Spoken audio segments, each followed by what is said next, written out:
हम्म तो आज जो हमारा चैप्टर है इसका नाम है सॉलिड। ओके। तो सॉलिड में जो है मोस्टली जो आता है वो ज़्यादा हार्ड न्यूमेरिकल्स नहीं होते, इजी न्यूमेरिकल्स के लिए जाना गया है चैप्टर। और इसमें मोस्टली एक ना ग्राफ है, उस ग्राफ के ऊपर ज़्यादा क्वेश्चन दिए गए हैं as compare to numerical. Okay. तो पहले तो इसकी थोड़ी बहुत डेफिनेशंस हैं, तो आपको वो समझनी चाहिए। तो शुरू करते हैं। सबसे पहले आते हैं डिफॉर्मिंग फोर्स। डिफॉर्म का मतलब क्या होता है? डिफॉर्म का मतलब होता है जब आप किसी चीज़ की शेप बिगाड़ दो। अब मान लो ये पेन है, अगर मैं इसे ऐसे ऐसे करके जोड़ दूँ तो ये डिफॉर्म हो जाएगा। या फिर मान लो हम जो कैप होता है, कभी कभी तो कैप को ऐसे खींचते हैं तो डिफॉर्म हो जाता है ना, अपनी शेप में वापस नहीं जाता ना, तो उसे कहते हैं डिफॉर्मिंग। ठीक है। Force that change shape of body, तो उसे कहते हैं डिफॉर्मिंग फोर्स। ठीक है। फिर आता है इलास्टिसिटी। इलास्टिक हम सब जानते हैं कि इलास्टिक जो होता है लोअर्स वगैरह में डलती है, तो वो क्यों जानी जाती है? क्योंकि वो अपनी शेप को रिगेन कर लेती है। ठीक है। अब जैसे स्पॉन्ज होता है, स्पॉन्ज को जितना हम दबाते हैं वो उतना वापस पहुंच जाता है ना। स्पॉन्ज को जितना दबाते हैं उतना वापस पहुंच जाता है, क्योंकि इसमें कौन सी प्रॉपर्टी है? Elasticity. Property of material by virtue of which it's regain its original shape, वो अपनी ओरिजिनल शेप में वापस आ जाता है। फिर आती है अगली प्रॉपर्टी प्लास्टिसिटी। प्लास्टिसिटी में देखो क्या होता है। अब जैसे प्लास्टिक होता है, तो प्लास्टिक कभी अपनी शेप में वापस नहीं आता ना। अगर मान लो प्लास्टिक को आपने तोड़ दिया तो वो वापस अपनी शेप में वापस आएगा? नहीं। तो ये प्रॉपर्टी है जिससे कि वो कभी भी अपनी ओरिजिनल शेप में नहीं आ पाता, नॉट रिगेन। ओके। फिर होता है डक्टिलिटी। डक्टिलिटी में क्या होता है कि कभी कभी ना जो अच्छे मेटल्स होते हैं, हम उसे पीट पीट के उससे वायर बना देते हैं। जैसे आपने देखा होगा एल्यूमिनियम के ना पतले पतले वायर होते हैं, कॉपर के वायर होते हैं। ठीक है। तो वो क्या करता है कि कॉपर को बहुत पीट पीट के उसके वायर बना देते हैं, तो उस प्रॉपर्टी को बोलते हैं डक्टिलिटी। ओके। फिर आती है मेलिएबिलिटी। मेलिएबिलिटी क्या होता है कि जब मटेरियल जो होता है, जब उसे पीट पीट कर उसकी शीट्स बना दे ना, तो उससे मेलिएबिलिटी बोलते हैं, उसे मेलिएबिलिटी बोलते हैं। हम्म फिर आता है ब्रिटलनेस। ब्रिटलनेस का मतलब ये है कि मान लो अब कोई पेंसिल है। ठीक है, पेंसिल है। अगर मैं पेंसिल पे जोर लगाता हूँ पेंसिल टूट जाती है ना। पेंसिल पे जोर लगाता हूँ पेंसिल टूट जाती है। तो ब्रिटलनेस का मतलब होता है किसी चीज़ का टूट जाना। ब्रिटलनेस का मतलब होता है किसी चीज़ का टूट जाना। ओके। तो ये सारी प्रॉपर्टीज़ हैं, ज़्यादा हार्ड नहीं है। ये प्रॉपर्टीज़ को आप पहले पढ़ लो, तो उससे थोड़ी आसानी हो जाएगी। सॉरी। ठीक है। फिर आता है स्ट्रेस। स्ट्रेस तो अगर सबके जीवन में ही है। ठीक है। और फिर देखो स्ट्रेस क्या होता है। स्ट्रेस होता है कि जब एक्सटर्नल फोर्स अप्लाइड होती है एक बॉडी के ऊपर, जब भी कोई बॉडी के ऊपर एक एक्सटर्नल फोर्स अप्लाइड होती है तो उसमें एक रिस्टोरिंग फोर्स डेवलप हो जाती है। अब मान लो मैं इसे चाहूँ कि मैं ऐसे ऐसे करके कंप्रेस कर दूँ, ऐसे करके कंप्रेस कर दूँ। ठीक। ऐसे करके कंप्रेस कर दूँ। ठीक। तो अंदर जो इसके पार्टिकल्स के बीच में फोर्स होगी ना, वो मुझे कंप्रेस करने से रोकेगी। अब मान लो मैं चाहूँ तो इस पेन को ऐसे करके कंप्रेस करूँ, तो इसके अंदर जो पार्टिकल्स होंगे ना, वो मुझे ये करने से रोकेगी। तो वो जो फोर्स होती है जो पार्टिकल्स के बीच में होती है, जो मुझे ये कंप्रेस करने से रोक रही है, उस फोर्स को बोलते हैं रीस्टोरिंग फोर्स। उस फोर्स को बोलते हैं रीस्टोरिंग फोर्स। ठीक है। तो स्ट्रेस की डेफिनेशन क्या होती है? Restoring force develop between restoring force per unit area is called stress. Restoring force per unit area is called stress. ठीक है। तो स्ट्रेस को ना हम इस सिंबल से डिनोट करते हैं, सिग्मा से, कि restoring force per unit area, restoring force per unit area, restoring force per unit area. ठीक। अब अगर देखें तो स्ट्रेस ना तीन तरीके के होते हैं। स्ट्रेस हमारे तीन तरीके के होते हैं। हम्म तो सबसे पहला स्ट्रेस आता है टेंसाइल स्ट्रेस। तो टेंसाइल स्ट्रेस में क्या होता है कि इसमें ना टेंसाइल फोर्स लगाते हैं। टेंसाइल फोर्स लगाते हैं। तो देखो अब सबसे पहली बात समझने वाली ये होती है कि टेंसाइल फोर्स होता क्या है। टेंसाइल फोर्स होता क्या है? तो देखो टेंसाइल फोर्स, सपोज ये आपका कोई भी एक ट्यूब है या पाइप है, तो टेंसाइल फोर्स वो होती है तो बाहर की तरफ लगती है, ऐसे करके बाहर की तरफ लगती है। उस फोर्स को बोलते हैं टेंसाइल फोर्स। उस फोर्स को बोलते हैं टेंसाइल फोर्स। ठीक। तो टेंसाइल स्ट्रेस का फॉर्मूला क्या हो जाएगा? टेंसाइल फोर्स अपॉन जो इसका एरिया, सपोज इसका एरिया ए है तो अपॉन एरिया। ठीक है। तो टेंसाइल फोर्स जो लगती है बाहर की तरफ लगती है। ओके बच्चा।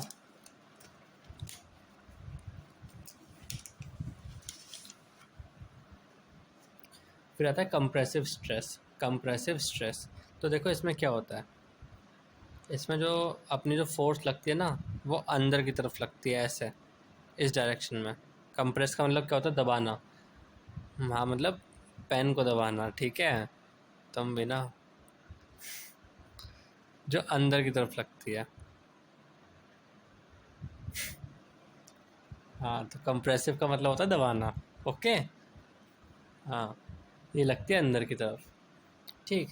तो कंप्रेसिव स्ट्रेस का मतलब हो जाएगा कंप्रेसिव फोर्स अपॉन में एरिया, ठीक। कंप्रेसिव फोर्स अपॉन में एरिया। अब आती है टेंजेंशियल स्ट्रेस, ठीक। तो देखो टेंजेंशियल वाले में क्या होता है, सपोज एक कॉपी है, सपोज क्या कॉपी ही है, ओके। अगर मैं इसके ऊपर, अब देखो ये पूरा एक ऐसे बना हुआ है ना, अभी तक हम फोर्स कैसे लगा रहे थे, या तो ऐसे करके या ऐसे करके, लेकिन अब मैं कॉपी के ऊपर ही ऐसे लगा रहा हूँ, कॉपी के ऐसे लगा रहा हूँ ऊपर ही। हम्म अभी तक हम कैसे लगा रहे थे, टेंसाइल लगा रहे थे जो बाहर निकलती है, कंप्रेसिव लगाते हैं जो अंदर निकलती है, और तीसरी होती है शेयर या टेंजेंशियल जो कॉपी के ऊपर ही ऐसे लग रही है, कॉपी के ऊपर ही लग रही है ऐसे, ठीक है। सपोज एक सरफेस है तो इसके ऊपर ही लग रही है, इसके ऊपर ही लग रही है, ठीक। तो इसका जो वो जाएगा फॉर्मूला हो जाएगा टेंजेंशियल फोर्स। अब देखो ये पूरे उसके ऊपर तो लग नहीं रही, ये सिर्फ एक फेस के ऊपर लग रही है, तो सिर्फ इसी फेस का एरिया, सपोज इसका एरिया ए है तो अपॉन ए एरिया, ठीक। तो हमने स्ट्रेस देखा, 3 तरीके के स्ट्रेस देखे, ओके। चलो आगे चलते हैं, आगे चलते हैं स्ट्रेन। हाँ अभी स्ट्रेस का ना कुछ छोटा सा टॉपिक रह गया। सबसे पहली बात तो आपको एक चीज़ याद रखनी है कि चाहे तो वो स्ट्रेस बोले, ठीक है, या तो वो स्ट्रेस बोलेगा या फिर वो बोलेगा प्रेशर। स्ट्रेस और प्रेशर एक ही बात होती है, स्ट्रेस और प्रेशर एक ही बात होती है, स्ट्रेस और प्रेशर एक ही बात है, ओके। अब ये पूछेगा इसका यूनिट क्या होती है, इसकी यूनिट क्या होती है, यूनिट होती है Newton per metre square, Newton per metre square, Newton per metre square. और तीसरी चीज़ इसकी पूछी जाती है इसका डायमेंशनल फार्मूला। तो डायमेंशनल फार्मूला होता है ml-1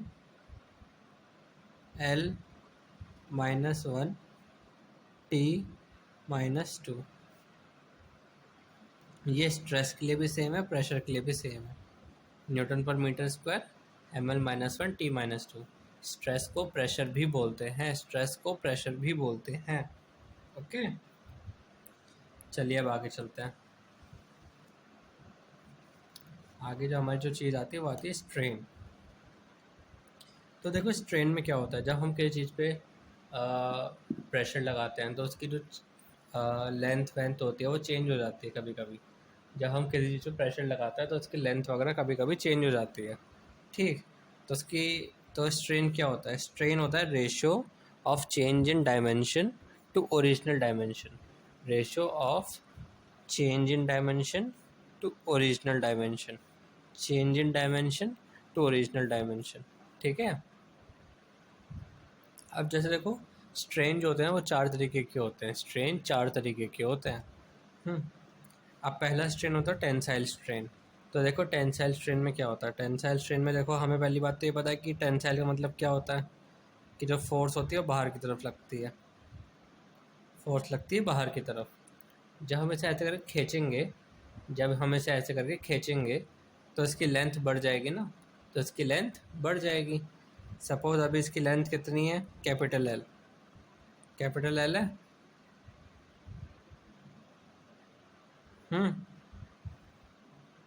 और मान लो ये इतनी बढ़ गई, ये इतनी बढ़ गई, और इस वाले को मैंने नाम दे दिया स्मॉल एल। हम्म इसकी मान लो पहले लेंथ थी कैपिटल एल और वो इतनी बढ़ गई, स्मॉल एल बढ़ गई वो, ठीक है। तो इसका स्ट्रेन कैसे निकालेंगे? स्ट्रेन का मतलब होता है चेंज, ठीक है।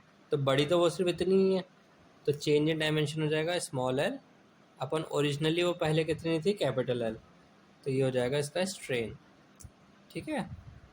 ये होता है टेंसाइल स्ट्रेन। टेंसाइल स्ट्रेन वो होता है जिसमें टेंसाइल फोर्स की वजह से जो हमारी लेंथ है वो बढ़ जाए, ठीक। फिर हम उसका रेशियो निकाल लेंगे, ओके। फिर होता है कंप्रेसिव स्ट्रेन।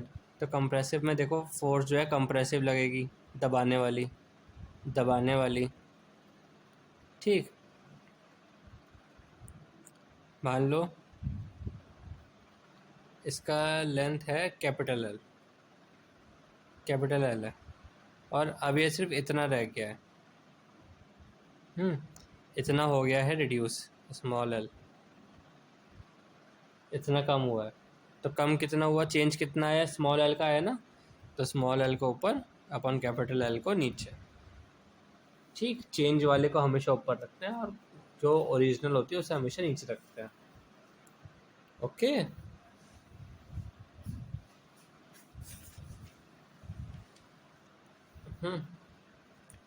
फिर आता है शेयर। अब जैसे देखो शेयर वाले में क्या किया था, शेयर वाले में हमने फोर्स ऐसे करके लगाई थी ना, कैसे करके, ऐसे करके लगाई थी, कैसे करके, ऐसे करके, ऐसे लगाई थी आगे। तो जब आप एक चीज़ को इमेजिन करो, जब आप कोई चीज़ ऐसे है,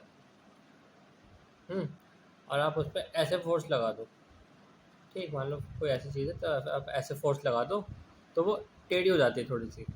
जैसे कॉपी है, कॉपी पे आप फोर्स लगाओ आगे, कॉपी चलो ये आप करके देखो, कॉपी है, कॉपी पे ऐसे करके आप आगे फोर्स लगाओ तो कॉपी ना थोड़ी सी ऐसे टेढ़ी हो जाएगी। सपोज ये कॉपी है, कॉपी पे जब आप ऐसे करके फोर्स लगाओगे ना तो कॉपी थोड़ी सी टेढ़ी हो जाएगी ऐसे,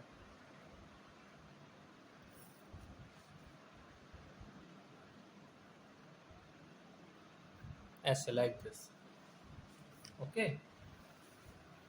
तो यहाँ पे ना एक एंगल क्रिएट हो जाएगा थीटा, ठीक। तो जो शियर स्ट्रेन जो होता है, शियर स्ट्रेन जो होता है वो इक्वल होता है टेन थीटा के। शियर स्ट्रेन जो होता है वो इक्वल होता है टेन थीटा के, ठीक है। फिर आता है वॉल्यूमेट्रिक स्ट्रेन। वॉल्यूमेट्रिक स्ट्रेन होता है जिसमें हमारी change in volume to original volume है। सपोज एक कोई क्यूब है, आपने उसे हर तरफ से खींचकर उसे बड़ा कर दिया, ठीक। तो चेंज कितना आया, डेल्टा वी का, और ओरिजिनल कितना था वी, तो ये हो गया वॉल्यूमेट्रिक स्ट्रेन, ये हो गया वॉल्यूमेट्रिक स्ट्रेन, ओके। अब अगली चीज आती है लॉन्गिट्यूडनल एंड लेटरल स्ट्रेन, ठीक। Longitudinal and lateral strain, strain produce in direction of force, strain produced in direction of force और लॉन्गिट्यूडनल स्ट्रेन, ठीक है। अब जैसे देखो, जैसे टेंसाइल वाला था तो टेंसाइल में हम इधर की तरफ फोर्स लगाते थे और जो अपनी जो लेंथ बढ़ती थी वो भी तो इधर की तरफ ही बढ़ रही है। ऐसा थोड़ी कि आप इधर फोर्स लगा रहे हो लेंथ पीछे की बढ़ जाएगी, ऐसा थोड़ी हो रहा है। इधर की फोर्स लगा रहे हो उधर ही तो लेंथ बढ़ रही है। अब आप कंप्रेसिव में देख लो, आप अंदर की तरफ फोर्स लगा रहे हो तो इधर की लेंथ ही तो खट के अंदर हो रही है, ऐसा थोड़ी कि ये वाली अंदर से घट जाएगी, नहीं ना। तो वो होता है जहाँ पे स्ट्रेन उस डायरेक्शन में प्रोड्यूस हो जिस डायरेक्शन में फोर्स हो, उसे कहते हैं लॉन्गिट्यूडनल स्ट्रेन। और इसका एग्जांपल है tensile and compressive, tensile and compressive.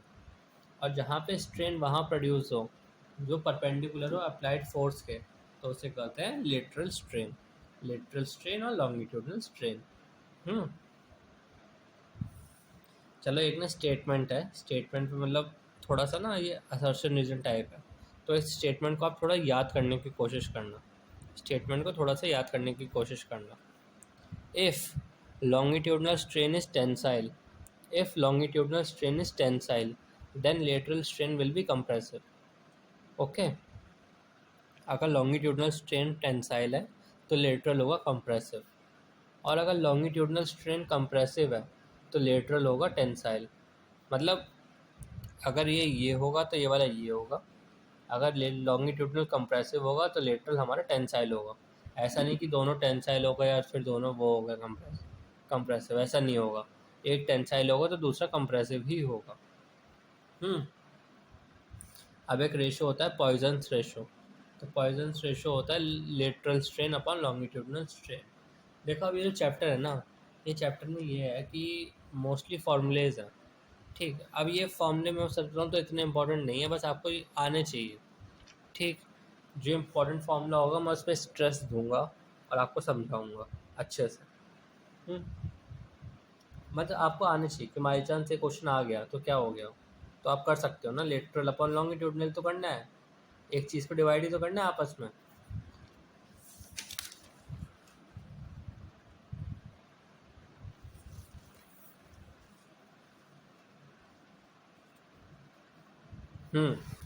अब आता है हुक्स लॉ। ठीक है, तो हुक्स लॉ कहता है within proportionality limit, within proportionality limit stress is directly proportional to strain. मतलब जैसे जैसे स्ट्रेस बढ़ेगा उतना उतना स्ट्रेन बढ़ेगा, जैसे जैसे स्ट्रेस बढ़ेगा उतना उतना स्ट्रेन बढ़ेगा, जैसे जैसे स्ट्रेस बढ़ेगा उतना उतना स्ट्रेन बढ़ेगा। ओके, तो stress is directly proportional to strain. अब स्ट्रेन को जब हम इधर नीचे लाएंगे तो डिवाइड में, तो स्ट्रेस अपॉन स्ट्रेन हो जाएगा कांस्टेंट, और इस कांस्टेंट को हम बोलते हैं मॉड्यूलस ऑफ इलास्टिसिटी या elasticity constant. Modulus of elasticity या फिर elastic constant, modulus of elasticity या फिर इलास्टिक कांस्टेंट। ओके, तो इसके साथ हमारा स्ट्रेन के टॉपिक होते हैं ख़त्म, स्ट्रेन के टॉपिक होते हैं ख़त्म। अब स्ट्रेन के लिए कुछ खास बात है, स्ट्रेन की कोई यूनिट नहीं होती, नो यूनिट, और स्ट्रेन की कोई डायमेंशन भी नहीं होती, नो डायमेंशन नो यूनिट। अब यहाँ से कुछ चीज़ें इंपॉर्टेंट हो जाएंगी, इस पॉइंट से चीज़ें इंपॉर्टेंट है। अब आता है यंग्स मॉडुलस। यंग्स मॉडुलस होता है ratio tensile stress upon tensile strain का, या फिर compressive stress upon compressive strain का। यंग्स मॉडुलस जो है रेशो है tensile stress upon tensile strain का, या फिर compressive stress upon compressive strain, जैसे आपको क्वेश्चन में दे रखा होगा वैसे। ओके, फिर आता है मॉडुलस ऑफ रिजिडिटी या फिर शियर मॉडुलस। ये हमारा, जैसे आपने नाम सुना ना शियर मॉडुलस, तो ये रेशो हो जाएगा shear stress upon shear strain. Shear modulus is the ratio of shear stress to shear strain. Okay, फिर आता है बल्क मॉडुलस। बल्क मॉडुलस जो होता है रेशियो होता है नॉर्मल स्ट्रेस का अपॉन वॉल्यूमेट्रिक स्ट्रेन। नॉर्मल, अब देखो नॉर्मल स्ट्रेस कौन से होता है, नॉर्मल स्ट्रेस का मतलब होता है टेंसाइल या फिर compressive. Normal stress upon volumetric strain, normal stress upon volumetric strain. और फिर लास्ट में आता है कंप्रेसिबिलिटी, कंप्रेसिबिलिटी। ठीक है, ये कुछ नहीं है, बस रेसिप्रोकल है बल्क मॉडुलस का। मतलब बल्क मॉडुलस का अभी हमने ये देखा था ना कि ये रेशो होता है normal stress upon volumetric strain का, ये बस इसका उल्टा है, रेसिप्रोकल। ओके, चलिए आगे चलते हैं। हाँ, अब आता है इस चैप्टर का मोस्ट इम्पॉर्टेंट पार्ट। हम्म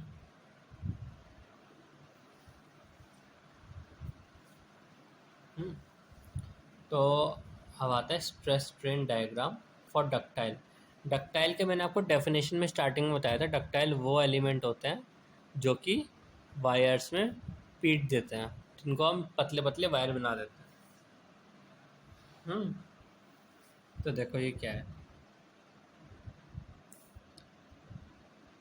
ये ना आपको पेपर में क्या करेंगे, पेपर में आपको एक ग्राफ बना के दे देंगे और ना पॉइंट्स मार्क कर देंगे कि बताओ इन पॉइंट्स का नाम क्या है और इन पॉइंट्स को होता क्या है। ओके, तो सबसे पहला पॉइंट है ओ ए। ओ ए, ओ ए प्रोपोर्शनल लिमिट, प्रमोशनल लिमिट। ठीक, सबसे फेमस क्वेश्चन यहाँ पे ये है कि हुक्स लॉ कहाँ पर हुक्स लॉ कहाँ से कहाँ तक काम करेगा। तो हुक्स लॉ काम करेगा ओ से लेके ए तक, ओ से लेके ए तक हमारा हुक्स लॉ काम करेगा, क्योंकि हुक्स लॉ की कंडीशन क्या थी कि वो प्रोपोर्शनल लिमिट में ही काम करता है, वो प्रोपोर्शनल लिमिट में ही काम करता है। ओके, फिर आता है ए से बी। ए से बी आता है इलास्टिक रीजन। बी तक, बी तक मेटल अपनी शेप में वापस आ जाएगा। पॉइंट बी तक मेटल अपने शेप में वापस आ सकता है। देखो ए तक क्या होता है, ए तक होता है हुक्स लॉ फॉलो। ए तक क्या हो रहा है, हुक्स लॉ फॉलो। ए से बी तक क्या हो रहा है कि मेटल अपनी शेप में वापस आ सकता है। बी के बाद मेटल अपनी शेप में वापस नहीं आएगा। अब ये होते हैं ईल्ड पॉइंट्स। सी और डी का नाम होता है ईल्ड पॉइंट्स। सी और डी का नाम होता है ईल्ड पॉइंट्स। ठीक है। डी के बाद, डी के बाद, डी के बाद, डी के बाद ई तक, इसको बोलते हैं ultimate stress point. Ultimate stress point, ultimate stress point. Okay, और फिर आता है एफ। एफ पर क्या होगा, फ्रैक्चर या फिर ब्रेकिंग पॉइंट। यहाँ पर, यहाँ पर बॉडी टूट जाएगी। ठीक है, फ्रैक्चर या फिर ब्रेकिंग पॉइंट पे बॉडी टूट जाएगी। ओके, समझ आया। अब ऐसा होता है ब्रिटल। ब्रिटल ऑब्जेक्ट कौन से होते हैं, जो आसानी से टूट जाते हैं, वो होते हैं ब्रिटल, जो आसानी से टूट जाते हैं। ओके, तो इसमें देखो स्टार्टिंग तो ओ ए से होती है। ओ ए तो इसमें भी प्रोपोर्शनल लिमिट थी, यहाँ पर भी ओ ए होता है प्रोपोर्शनल लिमिट। फिर ये जाता है ओ ए के बाद बी पर, और बी पे जाते ही टूट जाता है, बी पे जाते ही टूट जाता है, पागल सा। ठीक है, तो इसमें प्रोपोर्शनल लिमिट के बाद सीधा फ्रैक्चर पॉइंट आता है। प्रोपोर्शनल लिमिट के बाद सीधा फ्रैक्चर पॉइंट आता है। ओके।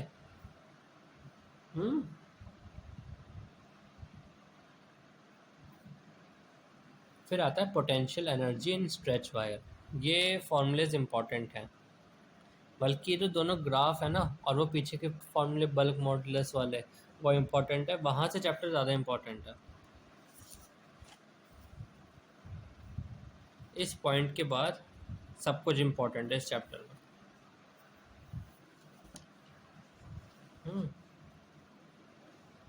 अब जैसे देखो, पोटेंशियल एनर्जी निकालने के ना दो फॉर्मूले बनाए गए हैं, दो फॉर्मूले। पहला होता है half F into delta L. F का मतलब तो समझ गए होगे, फोर्स है। एफ का मतलब था फोर्स, समझ गए होगे। डेल्टा एल का मतलब होता है change in length of wire. ये होता है डेल्टा एल का मतलब। या तो आप इस फॉर्मूले से पोटेंशियल एनर्जी निकाल लो, या फिर एक फॉर्मूला और है जो ज़्यादा फेमस है, वो है half stress into strain into volume. Half stress into strain into volume. Half stress into strain into volume. Okay, accent आ गया था मेरे को, एक्सेंट आता रहता है वो कभी कभी।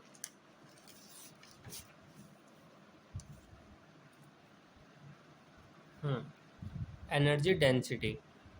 एनर्जी डेंसिटी ये है हमारा आखिरी टॉपिक इस चैप्टर का। तो एनर्जी डेंसिटी में क्या होता है, वो कहता है पोटेंशियल एनर्जी अपॉन वॉल्यूम का रेशो है ये। पोटेंशियल एनर्जी अपॉन वॉल्यूम का रेशो। तो अभी हमने पीछे देखा था पोटेंशियल एनर्जी क्या आई थी, half stress into strain into volume. Upon में क्या आएगा, यू अपॉन वी है ना, अपॉन में हो जाएगा वॉल्यूम। वॉल्यूम से वॉल्यूम काट दो, तो फॉर्मूला क्या बना, हाफ स्ट्रेस इंटू स्ट्रेन। ये हो गई हमारी एनर्जी डेंसिटी। एनर्जी डेंसिटी का एक और फेमस फॉर्मूला है, वो भी आप लिख लो, हाफ इंटू यंग्स मॉडुलस का वाई इंटू स्ट्रेन का स्क्वायर। ये दो फॉर्मूले एनर्जी डेंसिटी के काफ़ी फॉर्मूले, मतलब ये डायरेक्ट ना एमसीक्यू में पूछे गए हैं, इसलिए मैंने इनको थोड़ा आपको बता दिया। ओके, तो इसके साथ ही चैप्टर का कॉन्सेप्ट वाला पार्ट होता है कंप्लीट। आप शुरू करते हैं इसके पी वाई क्यू। ओके, तो पी वाई क्यू आप देख लो, ज़्यादा हार्ड नहीं है, इजी इजी से है।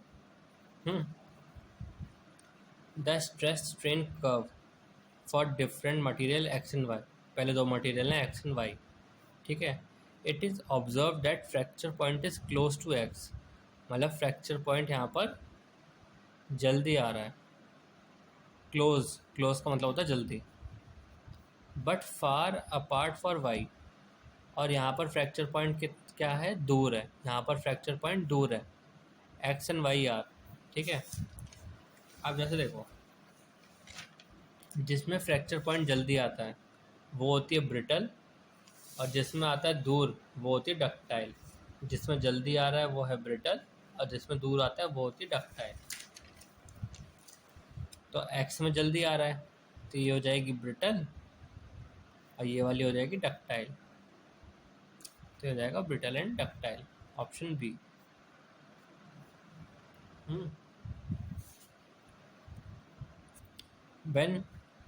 when block of mass m is suspended to a long wire L, the length of wire become L plus small l. Find elastic potential energy. अच्छा, ये कह रहा है कि एक कोई सपोर्ट है, यहाँ से एक वायर लटका हुआ है, ठीक है, जिसकी लेंथ थी पहले L, और इस पर फोर्स लग रही है mg की। उन्हें दे रखा है ना m, फोर्स लगेगी mg की, और अब इसकी लेंथ हो गई है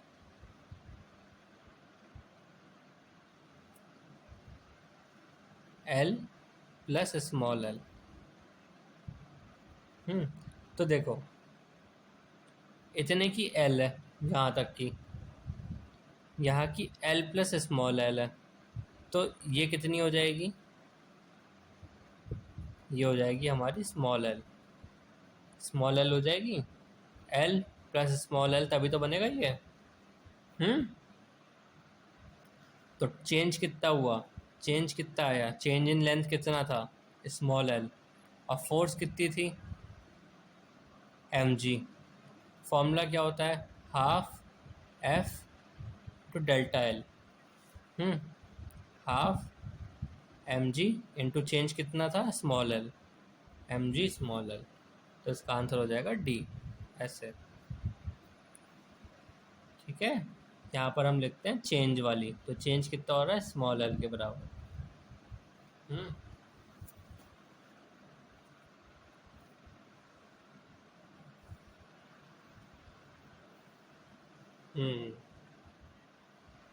ये क्वेश्चन थोड़ा सा टफ है। Two wire of same material and same volume, same material और सेम वॉल्यूम। तो पहले तो आप लिख दो same volume.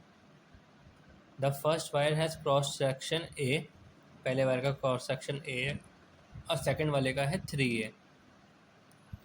If length of first wire increase by delta L, delta L बढ़ी है, by applying force F, how much force required to stretch wire B by same amount. मतलब बी को भी अगर हमें डेल्टा एल बढ़ाना है तो हमें कितनी फोर्स लगानी पड़ेगी।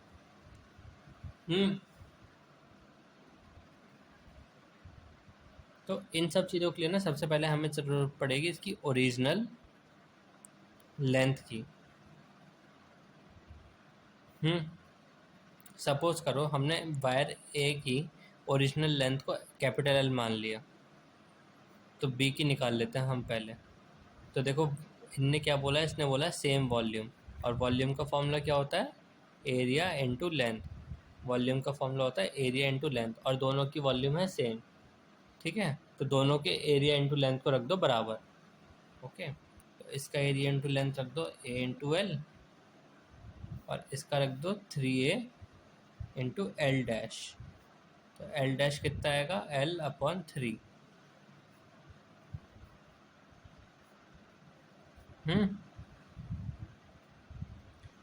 इन दोनों की वॉल्यूम को बराबर रख दिया, ए इंटू एल, ए इंटू एल, ये है ए इंटू एल, और ये है 3a इंटू एल डैश।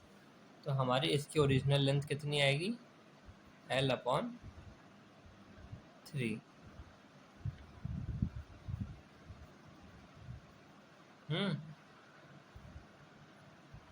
अब क्या करना है,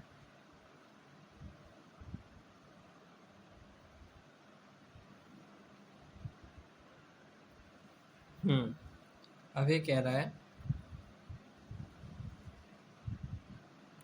कि दोनों का मटेरियल सेम है। दोनों का मटेरियल अगर सेम है तो फिर दोनों का यंग्स मॉडुलस होगा सेम, यंग्स मॉडुलस होगा सेम। और यंग्स मॉडुलस का फॉर्मूला क्या था, यंग्स मॉडुलस का फॉर्मूला था stress upon strain, stress upon strain. Stress को कैसे लिखते हैं हम, फोर्स अपॉन में एरिया, और स्ट्रेन में कैसे लिखते हैं, change in length delta L upon L. अगर दोनों का यंग्स मॉडुलस भी सेम है तो ये दोनों भी बराबर होंगे सबके। तो दोनों का यंग्स मॉडुलस को कर दो इक्वेट, दोनों के इस यंग्स मॉडुलस को आपस में इक्वल रख दो, तो आपका आंसर आ जाएगा। ठीक, पहले आप वायर 1 वाले को रखो, उसमें फोर्स कितनी है, एफ, एरिया कितना है, ए, स्मॉल एल कितना है, स्मॉल एल, कैपिटल एल हमारा कैपिटल एल है, इज इक्वल्स टू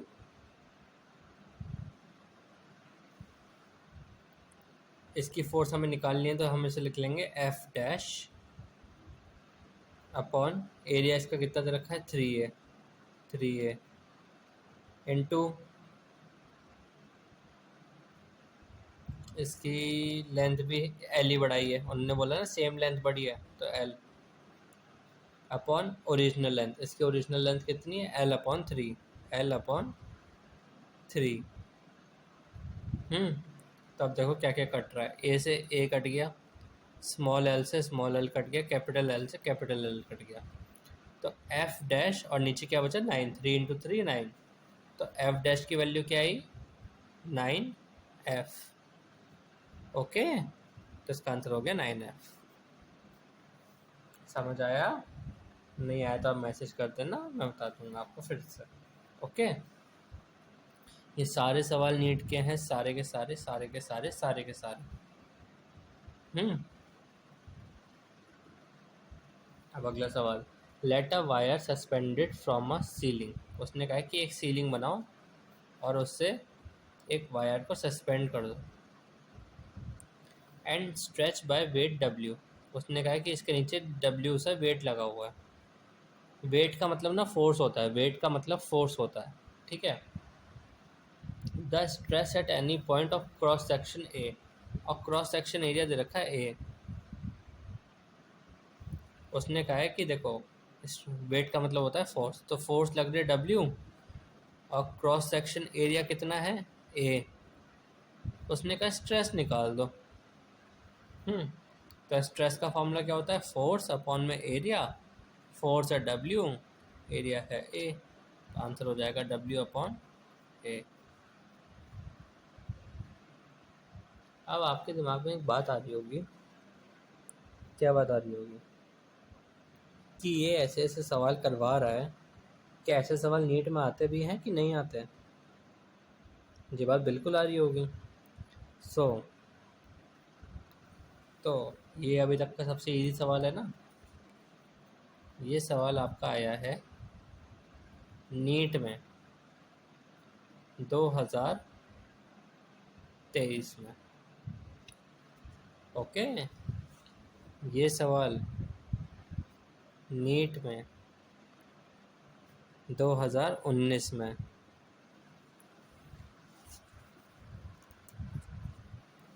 ये सवाल नीट में 2019 में, ये सवाल नीट में 2021 में। तो देख लो सारे PYQ आप सारे चेक कर सकते हो।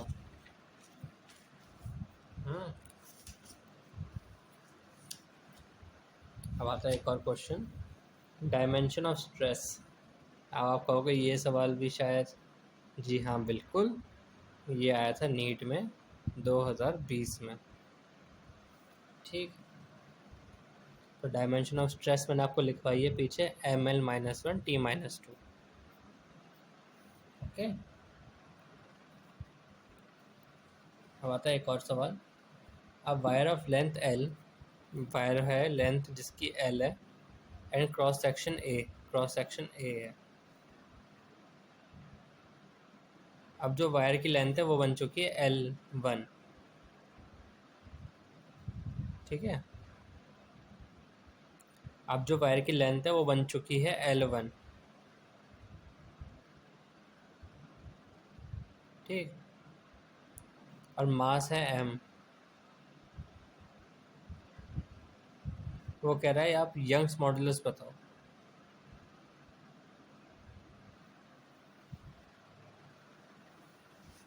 ठीक है, उसने कहा है कि पहले कोई वायर था जिसकी लेंथ थी कैपिटल L, उस पर फिर हमने मास लगा दिया mg, ठीक है।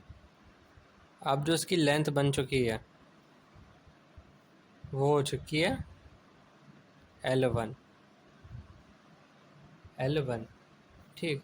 आप पूछ रहा है आप इसका यंग्स मॉडुलस बताओ, तो यंग्स मॉडुलस का फॉर्मूला क्या होता है, force upon area into delta L upon original length, ये होता है।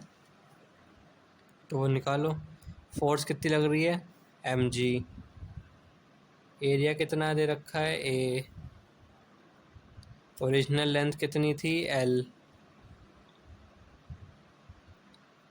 अब आ रहा है चेंज इन लेंथ का मसला कि चेंज इन लेंथ क्या लिखे। देखो L थी L1 हो गई, L थी L1 हो गई, तो चेंज इन लेंथ कितनी होगी L1 माइनस L। तो ये बन गया आपको यंग्स मॉडुलस। ऐसा कोई ऑप्शन है इनमें से, mg capital L A L1 minus L, तो इसका ऑप्शन बच जाएगा C। ये भी नीट का ही सवाल।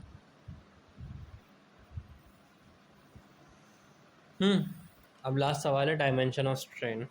इसके मैंने ऑप्शन लिखना सही नहीं समझे, तो सीधा सीधा आप आंसर लिख दो डायमेंशन लेस। तो इसी के साथ ये चैप्टर ख़त्म। इसके PYQ भी देख लिया हमने। अब आप इसे कर लेना, और कुछ समझ ना आए तो मेरे को मैसेज कर देना। ओके, चलो बाय बाय।